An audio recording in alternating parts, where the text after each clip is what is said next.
মৰমৰ ছাত্ৰ ছাত্ৰীসকল, ক্লাছ টিউটৰ ইউটিউব চেনেলে তোমালোক সকলোকে স্বাগতম জনাইছোঁ।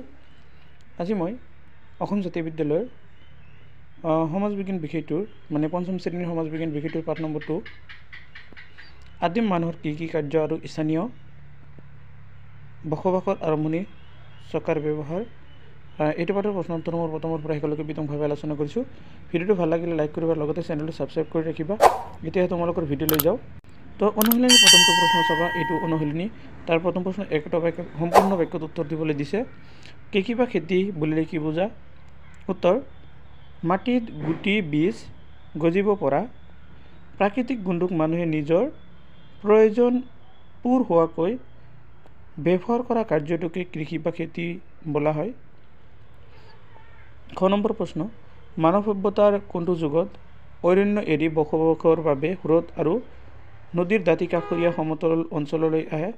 উত্তৰটো: নৱপ্ৰস্তৰ যুগত মানুহে অৰণ্য এৰি বসবাসৰ বাবে হ্ৰদ আৰু নদীৰ দাঁতি কাষৰীয়া সমতল অঞ্চললৈ আহে।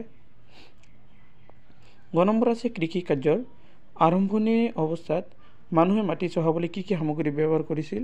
উত্তৰ: কৃষি কাৰ্যৰ আৰম্ভণি অৱস্থাত মানুহে মাটি চহাবলৈ শিলৰ সঁজুলি, এইটো সঁজুলি নহয়, এইটো সঁজুলি হ'ব, মধ্যনটো নহয়, সঁজুলি, গছৰ ডাল, জন্তুৰ শিং, হাড় আদি ব্যৱহাৰ কৰিছিল।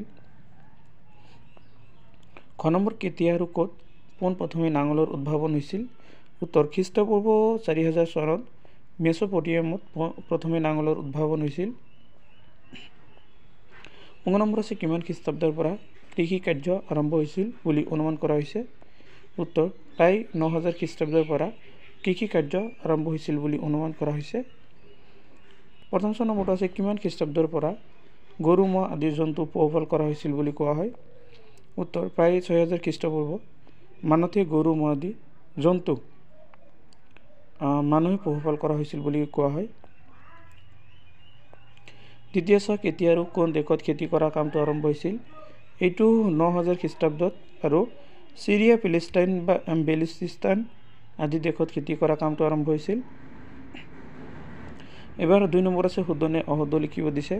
ক নম্বৰত আছে সঁজুলি ব্যৱহাৰ মানৱ সভ্যতাৰ উন্নতিৰ ক্ষেত্ৰত এটা গুৰুত্বপূৰ্ণ কথা নহয়, এইটো অশুদ্ধ।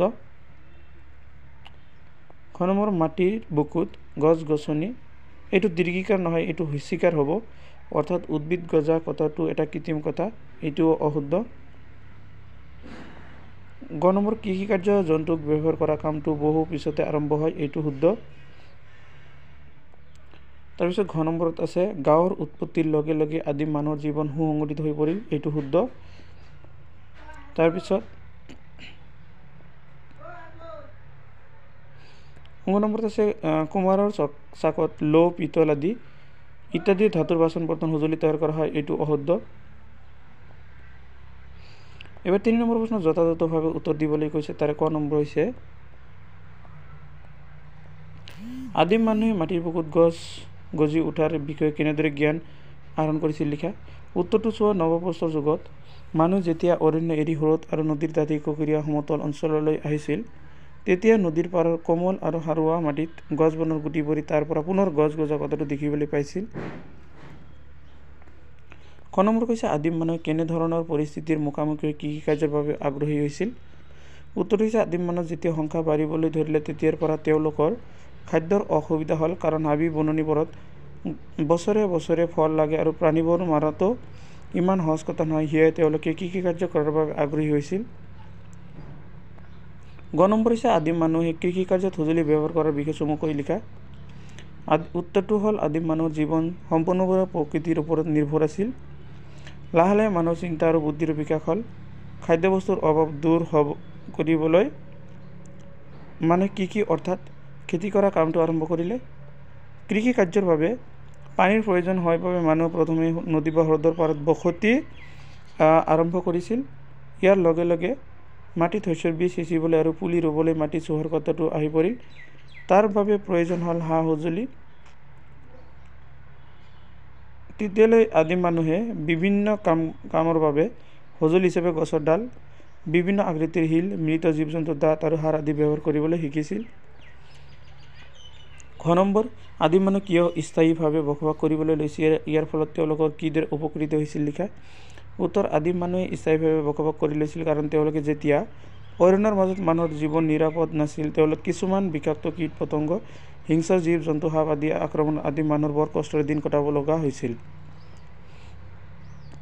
এবাৰ ১ নম্বৰ আছে গাঁৱৰ উৎপত্তি কিদৰে বৰ্ণনা কৰা।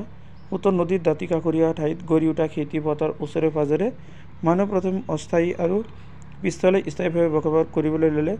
নিজ নিজ খেতি পথাৰ ৰক্ষণাবেক্ষণ দিবলৈ একোটা অঞ্চলত মানুহবোৰে বাস কৰিবলৈ লোৱাৰ ফলত একোটা জনবসতিপূৰ্ণ অঞ্চল গঢ়ি উঠিল। এইদৰে গাঁৱৰ উৎপত্তি হ'ল। ৬ নম্বৰত আছে চকাৰ আৱিষ্কাৰ আৰু গুৰুত্বপূৰ্ণ সম্পৰ্কে এটি বিৱৰণ দিয়া। উত্তৰ মানৱ সভ্যতা কৃষিকাৰ্যৰ আৰম্ভণি আৰু স্থায়ী বসতি স্থাপনৰ লগতে আন এটা গুৰুত্বপূৰ্ণ কথা হ'ল চকাৰ উদ্ভাৱন আৰু ব্যৱহাৰ। চকাৰ ব্যৱহাৰ কৃষিজীৱী মানুহৰ জীৱনলৈ অভূতপূৰ্ব পৰিৱৰ্তন আনিবলৈ সক্ষম হ'ল, কাৰণ খেতি বাতিৰ পৰিমাণ বাঢ়ি যোৱাৰ লগে লগে পথাৰৰ শস্য আনিবলৈ মানুহে চকা লগাই বিশেষ কৌশলেৰে গাড়ী নিৰ্মাণ কৰি ল'ব পৰা হ'ল আৰু কৰ্মশক্তি আৰু সময় প্ৰয়োগ কৰি গধুৰ আৰু বৃহৎ আকাৰৰ বয় বস্তু অনায়াসে অনা নিয়া কৰিব পৰা হ'ল। তো তোমালোকৰ ভিডিঅ' এইখিনি লিখাৰ ভিডিঅ'টো মন কৰিছে সকলোকে ধন্যবাদ জনাইছোঁ।